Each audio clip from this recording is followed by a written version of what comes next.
हालो हालो हालो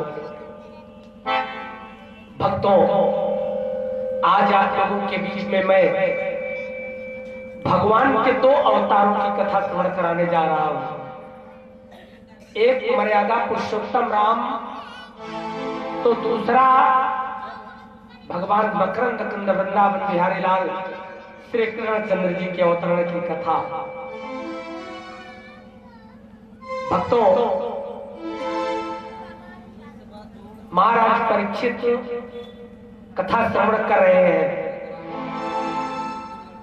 चौथे दिन की कथा प्रारंभ हुई। श्री सुखदेव जी महाराज परीक्षित से आज कुछ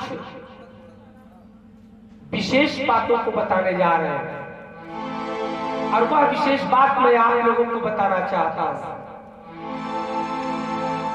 जो कि समसामयिक भाई भाई में द्वेष।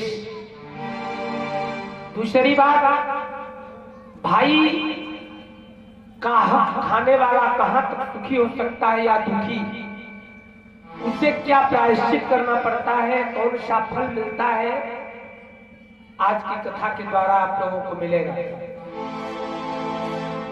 भाई का हक खाने से हम लोगों को दंड क्या प्राप्त होता है, आज की कथा से आपको यह भी प्राप्त होगा।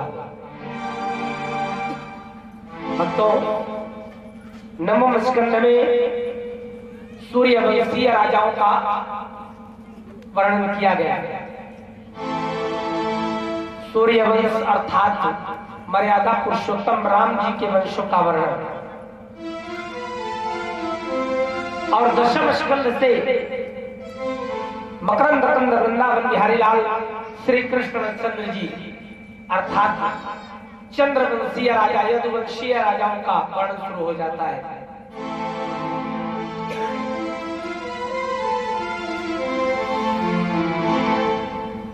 ना भागो न भगापत्यम यं ततं भ्रातरं कविं यविष्ठं व्यवजन्तायं ब्रह्मचारिणमागतम्।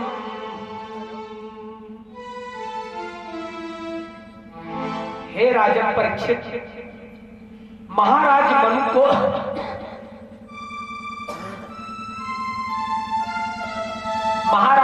को नभग नाम का पुत्र पैदा हुआ। नभग, और नभग को 4 पुत्र पैदा हुए। ध्यान दीजिएगा, ऐसे महापुरुषों का केवल नाम ले लेने से हम लोगों के एक एक जन्म के पाप नष्ट हो जाते हैं। उसका कारण इन्हीं के कुल में, इन्हीं के पुण्य प्रताप से मर्यादा पुरुषोत्तम राम जी ऐसे कुल में पैदा हुए जो तीनों लोकों पर राज करने वाले, 64 चौकड़ी राज्य करने वाले रावण का अंत किया। भक्तों, तो मनु महाराज जी को एक पुत्र पैदा हुआ जिसका नाम नभग, और नभग को 4 पुत्र पैदा हुए। 4 पुत्रों में सबसे छोटे पुत्र का नाम था नाभाग। ना माने नहीं, भाग माने हिस्सा। जिनका राज्य में हिस्सा न लगा हो, जिनको राज्य में हिस्सा न दिया गया हो, वो है नाभाग। मालूम हो गया होगा आप लोगों को कि भाइयों ने सबसे छोटा होने के कारण उनका भाग लगाया ही नहीं। बाकी बचे 3 बड़े भाई पूरे राज्य को 1/3 में बंटवारा कर लिया। और नाभाग जी गुरुकुल में जाकर ब्रह्मचर्य की अवस्था को पार कर रहे थे, पालन कर रहे थे। जब वहां से लौटते हैं तो बड़े भाइयों के पास गए। हेलो हेलो हेलो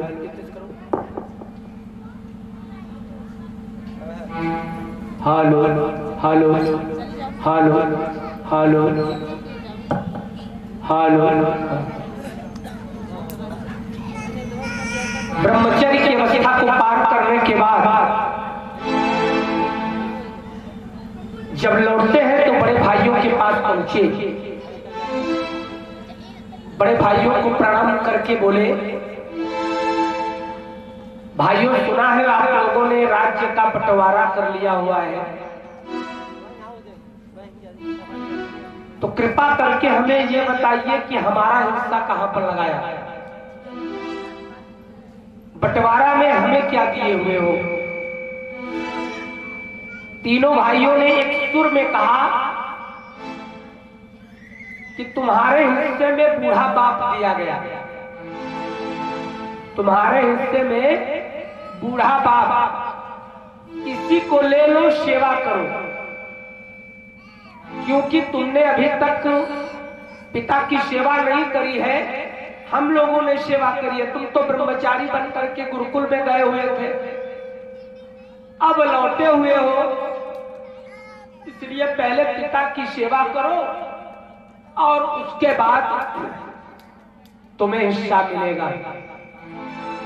हिस्सा की बात बाद में करना। भाइयों की बात सुनकर नाभाग जी पिता के पास आते हैं। असहाय बूढ़ा पिता, भ्रातरो भांत किम मह्यम भजामो पितरम तव त्वं ममार्यास्तथा भांसु छुरमा पुत्रकता दिशा। हेलो भक्तवृंदो, पिता के पास आकर शीश झुकाए और भाइयों की बात उनको बताया। पिता के आंखों में आंसू आ गया। असहाय पिता का बेटा हमें सब कुछ मालूम है। नभग जी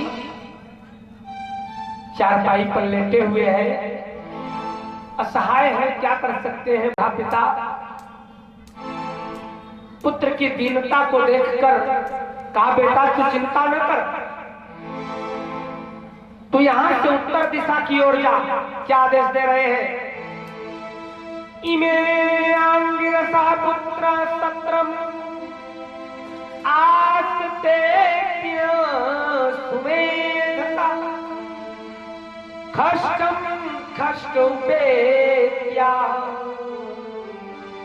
कबे मुह्यन्ति कर्मणि। ऐ मेरे पुत्र, यहां से तू उत्तर दिशा की ओर जा, और उत्तर दिशा की ओर जब तू 4 योजन की दूरी पर जाएगा, 4 योजन, तो वहां पर स्वर्ग से अंगिरस गोत्र के ब्राह्मण पृथ्वी पर आए हुए हैं, और वो लोग एक यज्ञ कर रहे हैं, और उनका यज्ञ पूर्ण नहीं हो रहा। यज्ञ के 6ठे दिन खष्टम खष्ट उपेत्याह, यज्ञ 9 दिन का है, लेकिन जब 6ठा दिन आता है तो कोई न कोई कारण ऐसा आ जाता है कि उनके यज्ञ में विघ्न आ जाता है, यज्ञ खंडित हो जाता है। इसलिए हे पुत्र, तू उनके पास जा। स्वर्ग से बड़ी संपदा लाए हैं वो लोग, हीरे जवाहरात, सोना चांदी, हाथी घोड़े, वस्त्र, अन्न, सब कुछ स्वर्ग से वो लाए हैं, क्योंकि उनका यज्ञ पूर्ण नहीं हो रहा है। मैं जानता हूं क्यों नहीं पूर्ण हो रहा है। बेटा नाभाग पूछा, पिताजी क्यों नहीं पूर्ण हो रहा है? कहा क्योंकि उन लोगों ने विश्व देवता की स्थापना नहीं करी हुई है। विश्व देवता, इसलिए तू जा वहां, तारकुं संशय सुप्ते विश्व देवा महात्मनः ते स्वर्यन्तो धनम सत्रम परिशेषित मात्मनः। ऐ मेरे पुत्र, तू जाकर विश्व मारुत सूक्त से 2 सूक्तियों के द्वारा तू विश्व देवता की स्थापना कराकर उनका विधिवत विधि विधान से पूजन कराकर स्थापना करा देना। और जो जब तू स्थापना करा देगा ना, तो उनके यज्ञ की पूर्णाहुति हो जाएगी।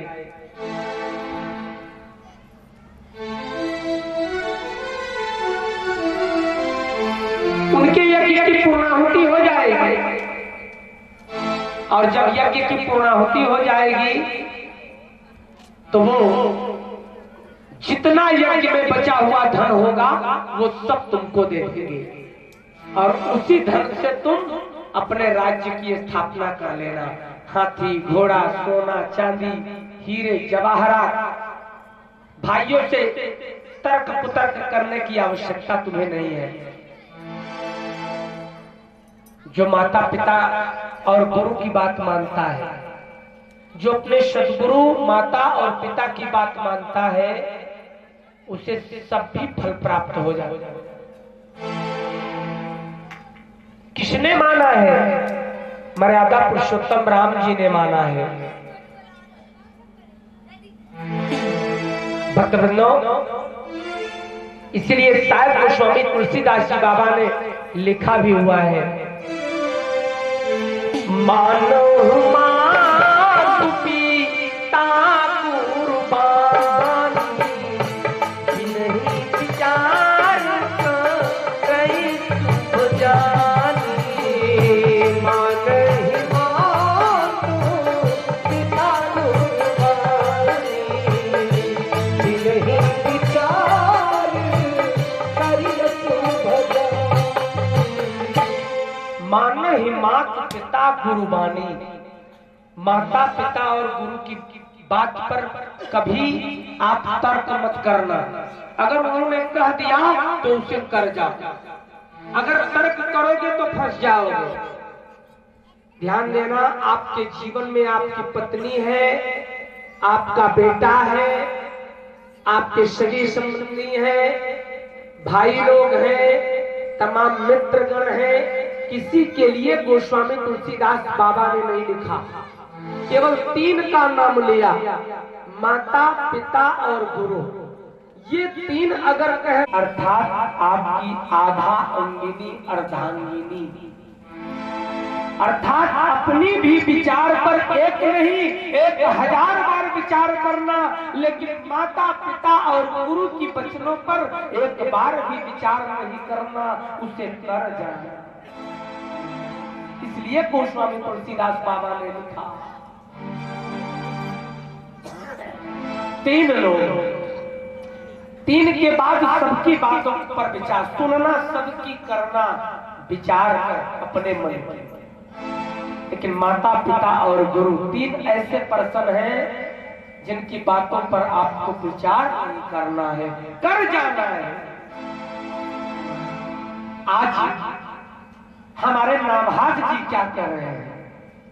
पिता ने आदेश कर दिया, जाओ बेटा 4 योजन की दूरी पर आंगिरस गोत्र के ब्राह्मण यज्ञ कर रहे हैं और यज्ञ 6 दिन होता है, पूर्ण नहीं होता, पूर्ण करा दो। विश्वमार्ग सूत्र से विश्व देवता की स्थापना कराकर पिता की आज्ञा माना, प्रणाम किया, चल दिए। पहुंच गए वहां। जब वहां जाते हैं तो क्या कर रहे हैं?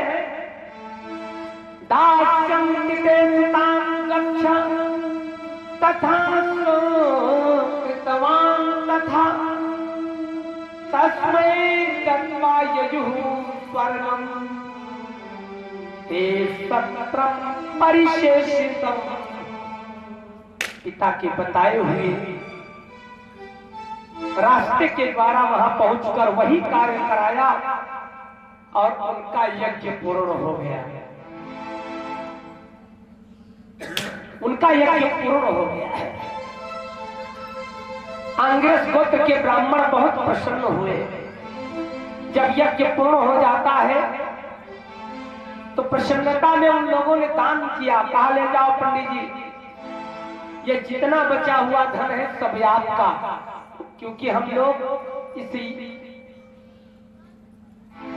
मृत्यु लोक से किसी भी संपदा को हम स्वर्ग नहीं ले जा सकते। ये जितनी संपदा है सब कुछ यहीं पर छोड़ देंगे और इस संपत्ति के मालिक आप हो गए। अर्थात जैसा पिताजी ने कहा था वैसा ही हुआ।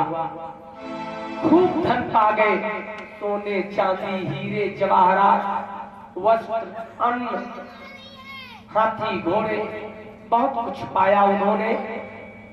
लगे समेटने और पिताजी का शुक्रिया करने लगे कि वाह पिताजी, आपके आशे वचन से मुझे बहुत सारा धन प्राप्त हो गया। समेटने लगे धन को। जब धन को समेटने लगे उसी समय क्या हो रहा है? तम कश्चित् स्वीकरिष्यन्ति पुरुषः कृष्ण दर्शनः उवाचोत्तरतो भेद्य ममेतं बालकं वसु। भक्तवृंदो, दक्षिण दिशा से एक काल पुरुष आ गया। जब वो धन को समेटने लगे तो देख रहे हैं नंदी पर सवार, बैल पर सवार होकर एक काल पुरुष जिसके हाथ में त्रिशूल है।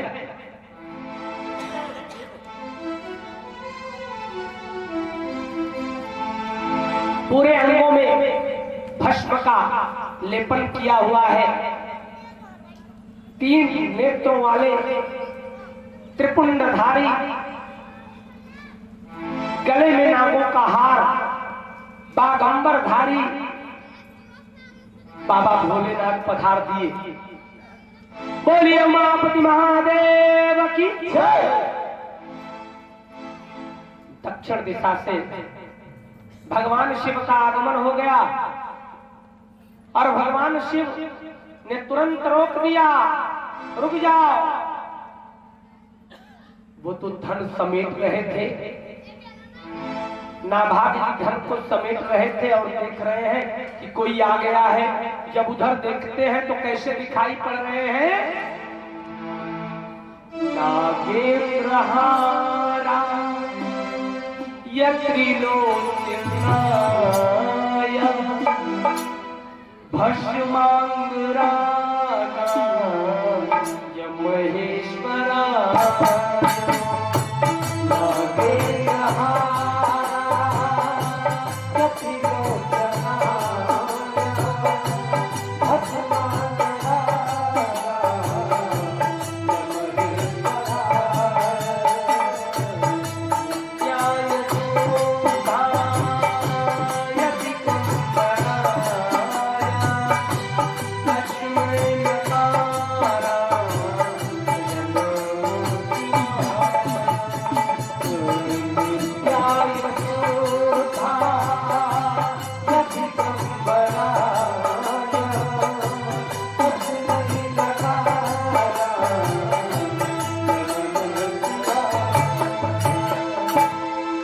नागों का हार धारण किए हुए ऐसे भगवान भूत भावन भोलेनाथ जी को नाभाग जी ने देखा, आकर प्रणाम किए।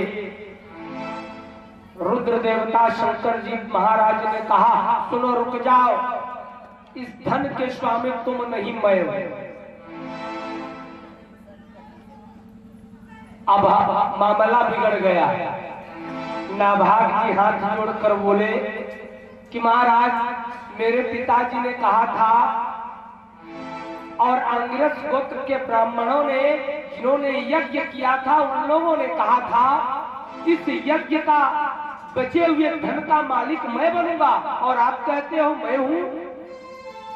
कहा नहीं, इस यज्ञ के बचे हुए धन का स्वामी मैं हूं, तुम नहीं हो। अगर तुम्हारे पिताजी कह देंगे तो मैं इस धन को तुम्हें दे दूंगा। जाओ अपने पिताजी के पास और पिताजी के पास जाकर बता देना कि वहां पर शिव जी का आगमन हो गया है और शिव जी कह रहे हैं कि यज्ञ के बचे हुए धन का मालिक तू नहीं मैं हूं। मैं इस यज्ञ स्थल पर बैठा रहूंगा, तू जा अपने पिताजी से मेरी बात मेरा संदेशा कह के आ। नाभाग जी शिव जी को प्रणाम कर पुनः अपने पिताजी के पास अर्थात नभग जी के पास वापस आते हैं। नभग जी पुत्र को देखकर दूर से ही जान गए कि मेरे पिता पर कोई न कोई, मेरे पुत्र पर कोई न कोई संकट आ गया है। तुरंत दूर से ही क्या हुआ बेटा? कहा पिताजी जैसा आपने कहा था ठीक वैसा ही मैंने किया, सब कुछ ठीक रहा, मुझे धन भी मिल गया, लेकिन जैसे ही मैं धन को समेटने लगा वहां पर रुद्रावतार रुद्र भगवान शिव आ गए हैं और वो कहते हैं कि इस यज्ञ के बचे हुए धन का असली स्वामी मैं नहीं वो है। भक्तों, नभग जी बोले तूने बेटा क्या कहा? कहा पिताजी मैंने आपकी बात बताई कि मेरे पिताजी ने तो कहा था कि इस यज्ञ के बचे हुए धन का स्वामी मैं बनूंगा, लेकिन उन्होंने एक बार पुनः मेरे आपके पास भेजा हुआ है। भक्तवृंदों, नभग जी ने कहा हाँ बेटा, यज्ञ के बचे हुए धन के स्वामी भगवान शिव ही हैं। बात उस समय की है जिस समय दक्ष प्रजापति भगवान शिव का भाग नहीं लगाया। भगवान शिव का भाग नहीं लगाया, सारे देवताओं को आमंत्रित किया, सबकी वेदी निर्माण कराई गई।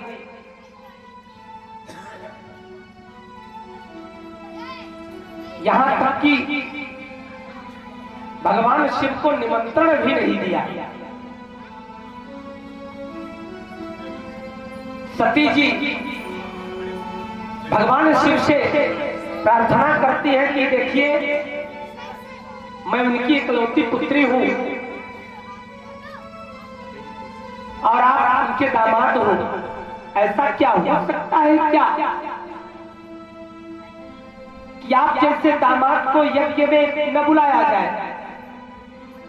कहीं न कहीं मिसगाइड हुआ है, अर्थात किसी ने गड़बड़ी करी हुई है। निमंत्रण बांटने का कार्य देवर्षि नारद को दिया गया था, ये नारद ने ही कहीं गड़बड़ी करी हुई है। भक्तों,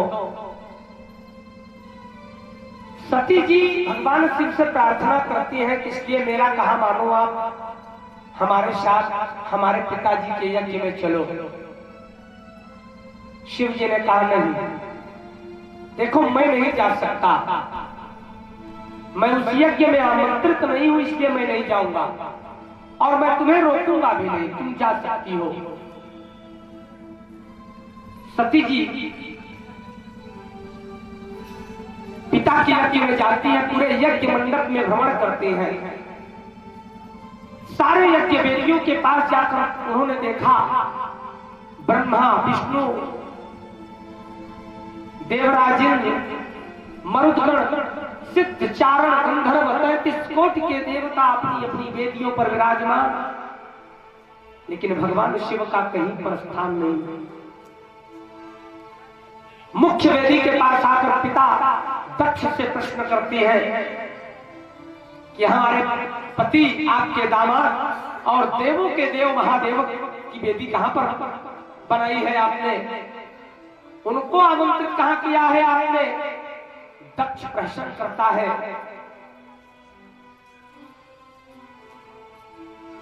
कि मैंने उसको नहीं बुलाया हुआ है। बेटी, मैंने तेरा ब्याह ही करके पछता रहा हूं, मैं तेरा उससे ब्याह करके पछता रहा हूं। इस यज्ञ में महादेव का कोई काम नहीं है। क्या महादेव के बगैर यज्ञ पूर्ण नहीं हो सकता? इस यज्ञ में सारे देवता हैं, महादेव की आवश्यकता नहीं।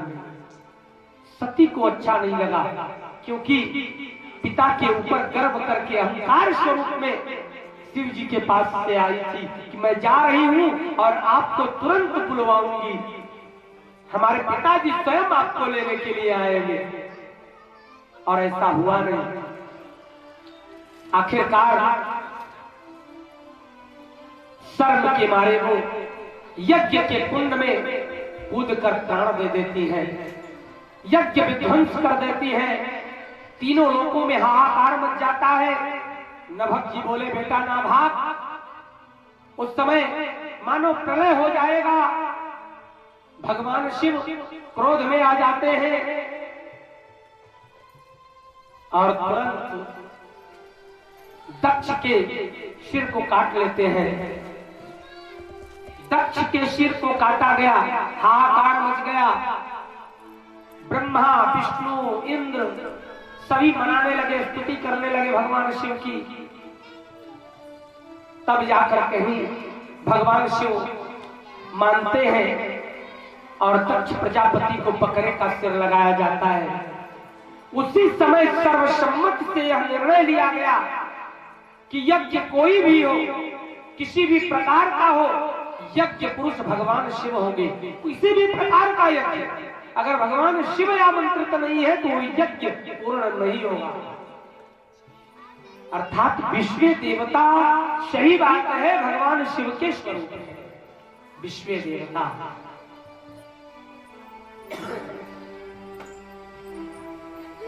भगवान शिव यज्ञ पुरुष बनाए जाएंगे। सभी देवताओं का यज्ञ में एक भाग होगा। देवता लोग सोमरस केवल पान करेंगे, लेकिन भगवान शिव दो, एक यज्ञ पुरुष बनकर यज्ञ में भाग लेंगे, दूसरा यज्ञ में बचे हुए धन का मालिक स्वयं रुद्र होंगे। इसलिए हे बेटा, यहां से तू जा, भगवान शिव से विनती करना कि प्रभु मुझसे गलती हो गई, इस यज्ञ के बचे हुए धन के स्वामी आप उन्हें दे देना। नाभाग जी नभक जी से कहते हैं कि पिताजी, इसका मतलब भगवान शिव सत्य कह रहे हैं? कहा वो सत्य है, सत्य स्वरूप है, इसलिए सत्य ही कह रहे हैं। यज्ञवास्तु गतं सर्वं उच्छिष्टयेन्द्रियः क्वचित् शत्रुर्विभागं रुद्राय स देवः सर्वमर्हति।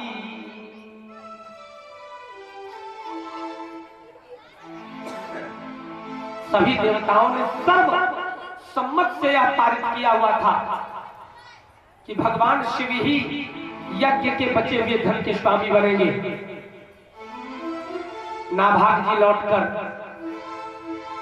पुनः जाते हैं शंकर जी महाराज जी के पास, उनको प्रणाम किया, उनका पूजन करना शुरू कर दिया। पूजन कैसे कर रहे हैं? रत्न कल्पित मासनम हिमजले स्नानं च दीप्याम्बरं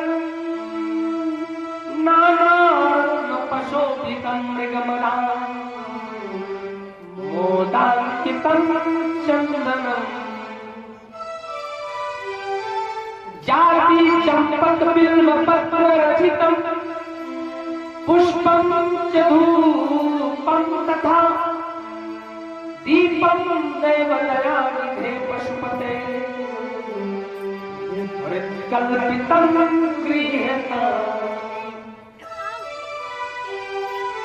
भक्तवृंदो, कल्पितं गृह्यता, भगवान शिव की पूजा सब कुछ चढ़ाकर करने लगे। दिव्य पांव पखारा, बिल्वपत्र चढ़ाया, पंचामृत निवेदन किया, दुग्ध निवेदन किया, मधुपर्क निवेदन किया और प्रार्थना करके बोले कि हे प्रभु, इस यज्ञ के बचे हुए धन के असली स्वामी आप हो, मुझे क्षमा कर दे। मेरे पिताजी ने ऐसा कहा हुआ है। शिव जी ने जब नाभाग जी के मुख से ऐसी बातें सुनी तो प्रसन्न होकर कहा, मैं तेरे पिता के सत्य वचनों पर प्रसन्न होकर अब इस सारे धन को तेरे को दे देता हूं। भक्तवृंदो, सत्य में कितनी बड़ी ताकत होती है। भगवान शिव यहाँ पर परीक्षा लेने आए थे। आपत्ति काल में कहीं आप लोग कभी कभी झूठ बोल देते हो और आपत्ति काल में झूठ आपके लिए कहीं दुखदाई न हो जाए। आज आपत्ति काल में भी दरिद्रता भोग रहे हैं नाभाग जी, लेकिन पिता ने झूठ का सहारा नहीं लिया, उसने सत्य पर अड़े रहा और जब सत्य का पालन किया उसके फलस्वरूप उन्हें फल को शुभ फल मिला।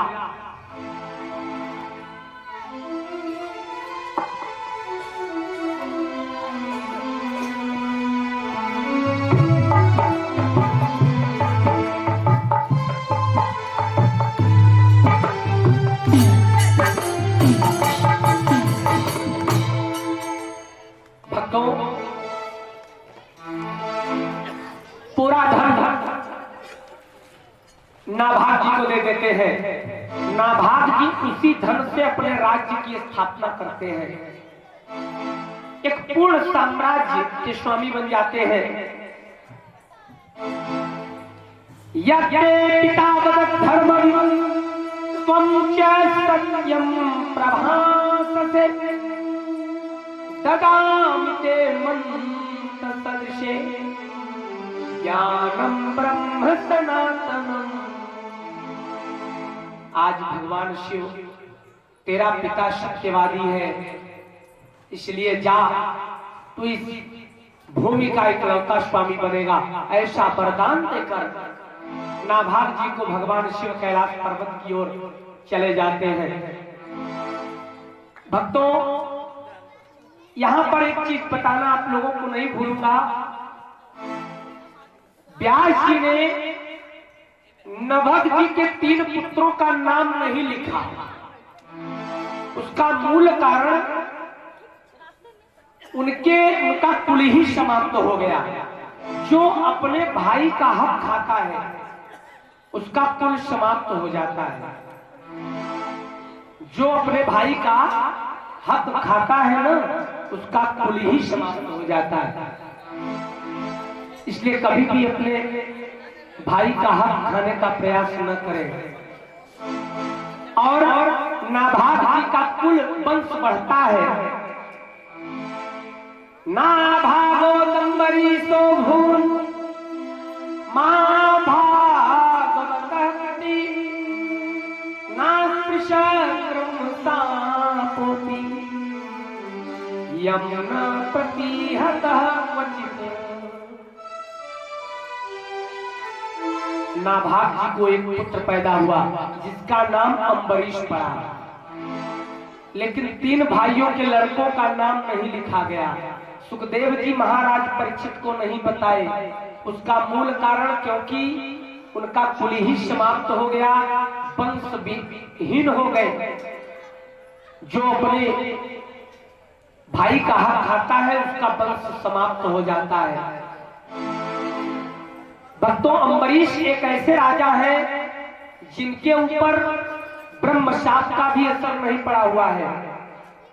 आज महाराज परीक्षित जैसे ही अम्बरीश का नाम सुनते हैं, कहा महाराज जरा सा रुक जाइए, अम्बरीश कौन थे?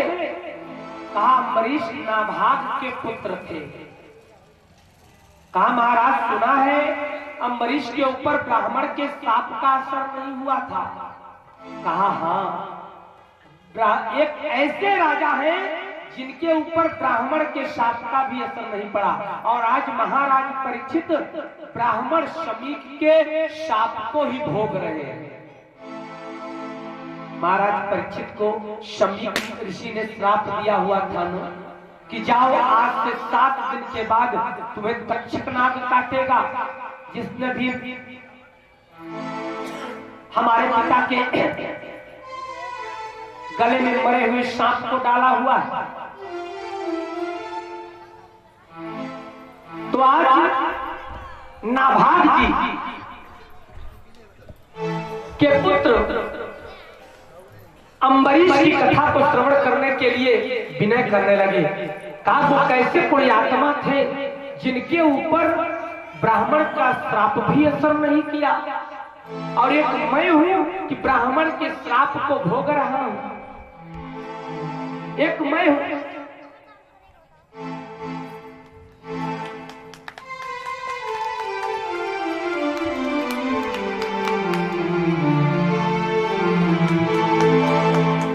एक मैं हूं कि ब्राह्मण के श्राप को भोग रहा हूं।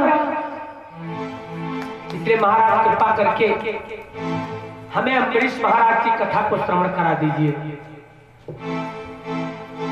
महाराज परीक्षित बोल उठे, भगवान श्रोतुमिच्छामि राजर्षे तस्य धीमतः न प्राभूत यत्र निर्मुक्तो ब्रह्मदण्डो दुरत्ययः।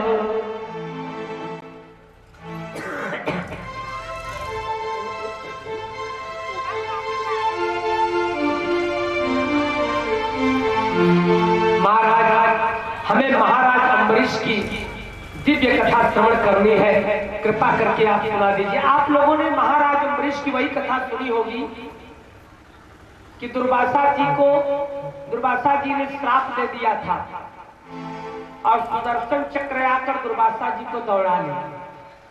यही कथाएं सुने होंगे, लेकिन ये कथा किसी ने नहीं सुनाई होगी कि अम्बरीश महाराज थे कैसे, अम्बरीश महाराज किस प्रकार के भगत थे, अम्बरीश महाराज किस प्रकार के भगत थे कि उनके ऊपर ब्राह्मण का श्राप भी असर नहीं किया, बदले में सुदर्शन चक्र में दौड़ा लिया। आप लोगों को भी उसी प्रकार बनने का प्रयास करना चाहिए। आप लोगों पर भी कभी भी श्राप रूपी दुख रूपी श्राप का असर न हो। महाराज परीक्षित को सुखदेव जी अम्बरीशोपाख्यान सुना रहे हैं। अम्बरीशो महाभाग सप्तद्वीपवति महिम अव्ययां च श्रियं लब्ध्वा विभवं चातुलं भुवि। अम्बरीश बड़े ही भाग्यवान थे, पृथ्वी के 7 द्वीपों के मालिक थे। 7 द्वीप, जैसे जम्बू द्वीप है ना, आज तात्कालिक समय में जबकि कथा है, ये 7 द्वीप में पृथ्वी 7 द्वीपों में विभक्त थी और 7 द्वीपों के मालिक महाराज अम्बरीश थे। उनके पास हजारों नौकर चाकर रहे होंगे, लेकिन फिर भी वो किस प्रकार के भगत थे, वो किस प्रकार की भक्ति किया करते थे, हम आज आपको बताने जा रहे हैं। उनके पास अतुलनीय संपदा थी। उनकी संपदा का तुलना किसी से भी नहीं की जा सकती।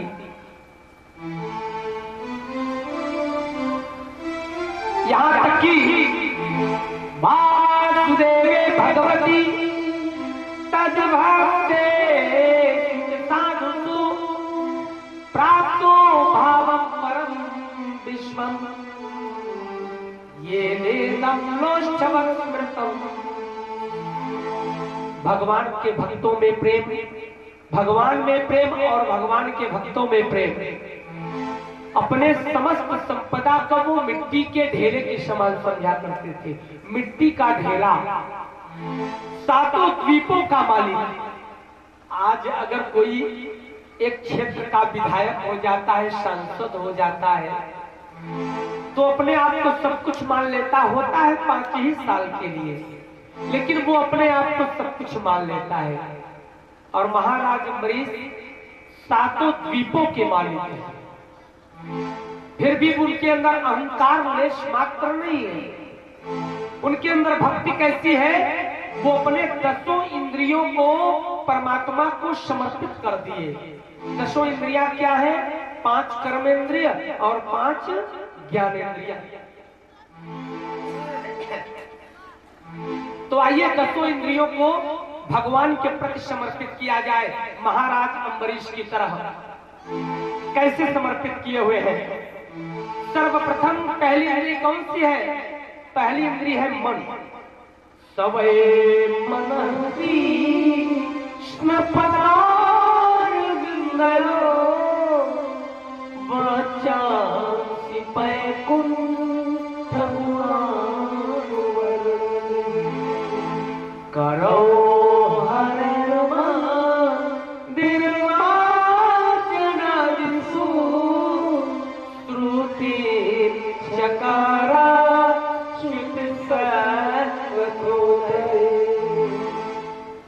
पहली इंद्रिय, 10 इंद्रियों का राजा मन है। तो मन को कहां लगाया? सबय मनः कृष्ण पदार विंदयो। भगवान कृष्ण के युगल चरणार विंदों में मन को लगा दिया। पहले इंद्रिय मन को भगवान श्री कृष्ण चंद्र जी के चरणों में समर्पित कर दिया, लगा दिया। दूसरी इंद्रिय क्या है? वाणी। तो वाणी को कहां लगाया? वचांसि वैकुंठ गुणान वर्णने।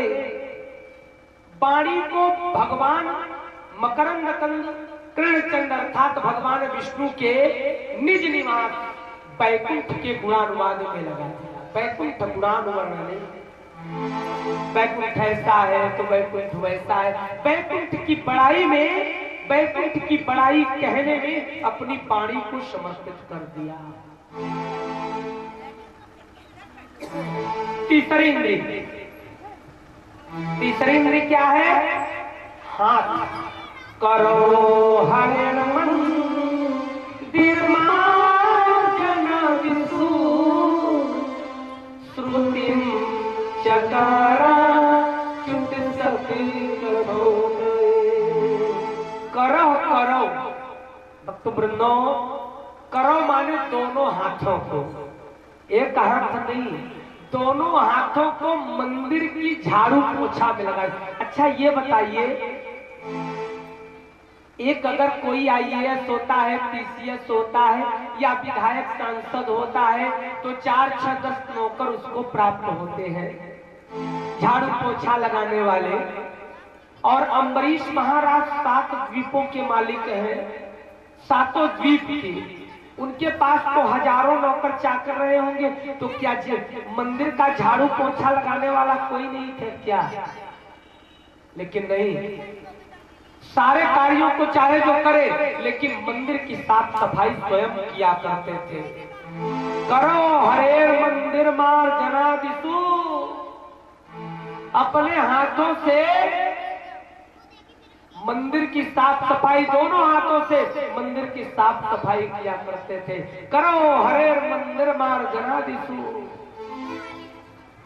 3 इंद्रिय हो गई, चौथी इंद्रिय कान, श्रुतिम चकारा चुत कान को कहां लगाया?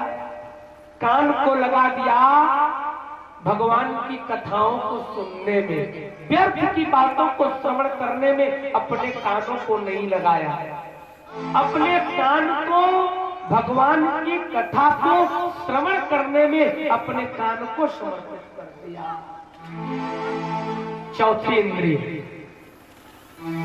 5वीं इंद्रिय क्या है? ध्यान दीजिएगा आप लोग। मुकुंद लिंगा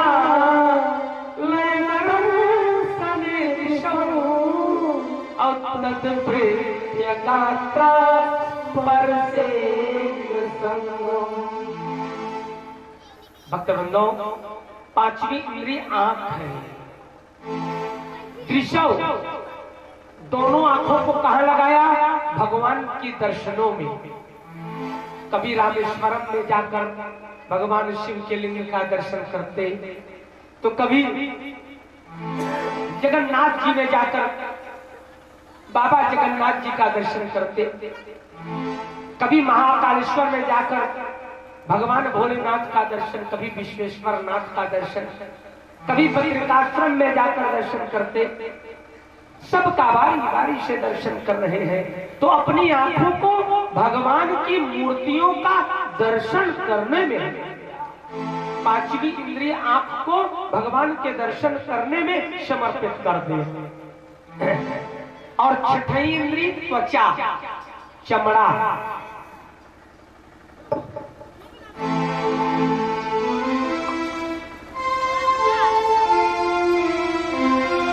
छठी इंद्रिय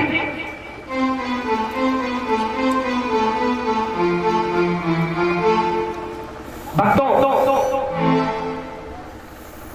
छठी इंद्रिय क्या है?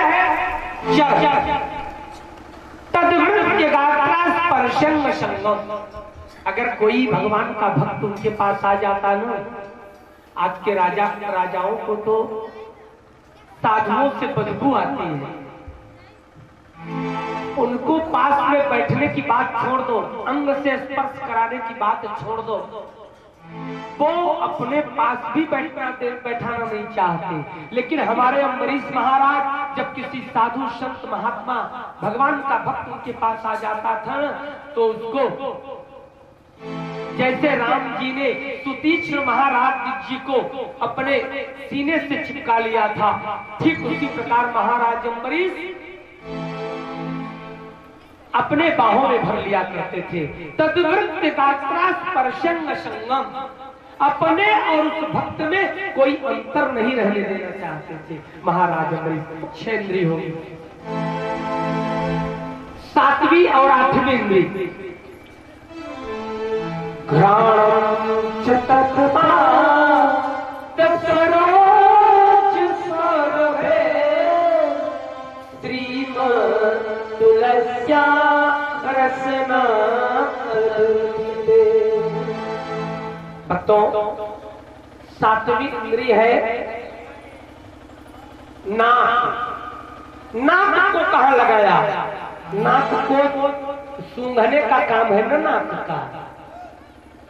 तो भगवान शालिग्राम की मूर्ति पर जो पुष्प निवेदन किया करते थे, जब उसको निर्माल्य करते तो उस पुष्प को उतारते तो पहले सिर पर ले जाते, फिर नाकों से नीचे लाते।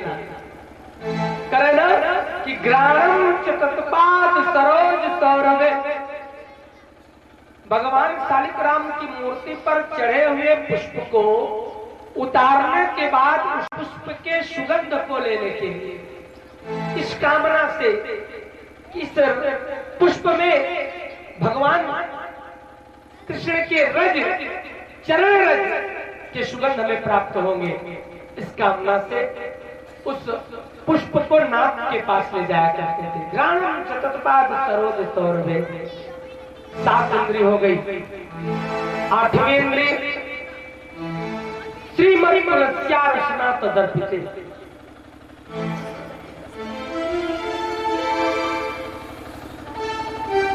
शालिग्राम की मूर्ति पर जो तुलसी दल चढ़ाया करते थे, उस तुलसी दल को जब स्नान कराते तो उस तुलसी दल को पान करते समय, पान करने के लिए अपनी जीवा को प्रयोग में लिया। श्रीमती तुलस्या रचना तदर्पिते, भगवान शालिग्राम के चरणामृत को लेने के लिए अपनी जीवा को समर्पित कर दिया। 8 इंद्री हो गई। 9वीं और 10वीं इंद्री बची।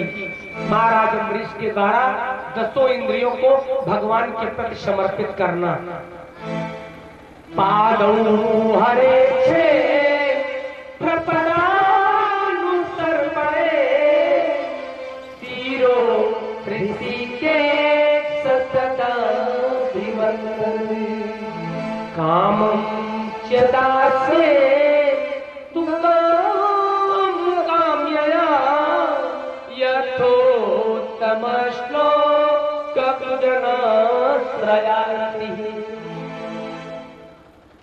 नौवीं इंद्रिय है पैर। पादह पादव पादा, तो हमारे अम्बरीश महाराज 2 पैर, द्विपद है, द्विपद, तो पादों प्रयोग किया गया। दोनों पैरों को कहां समर्पित किया? भगवान की तीर्थ यात्राओं में अपने पैरों को समर्पित कर दिया। पादौ हरे क्षेत्र पदानुसर्पणे, सिरो ऋषिकेश पदा विवंदने, और 10वीं इंद्री सिर है, तो सिर को कहा? भगवान ऋषिकेश के युगल चरणार विंदों में झुकने के लिए, सदगुरुदेव के चरणों में झुकने के लिए अपने सिर को समर्पित कर दिया। इस प्रकार से 10 इंद्रियां समर्पित कर भगवान के मधुराष्टक का पान करना शुरू कर दिया।